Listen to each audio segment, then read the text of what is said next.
Biz bu жерде күнү-түнү иштөө режиминде турабыз, өзүңөр билесиңер.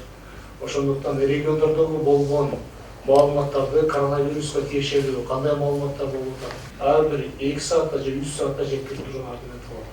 Ар бир райондо, ар бир областта силер граждандык коргоонун орун басарысыңар. Ошондуктан негизги милдет, негизги иш силерге жүктөлөт. Силер ошол нерсеге даяр болушуңар керек. Водяной завеска коет. Биз буну менен эки ишти кылабыз. Биринчи воздушный пыльды базабыз, экинчиден дезинфекция болуп калат. Бизде азыр 112 службасы кызматы иштеп атат.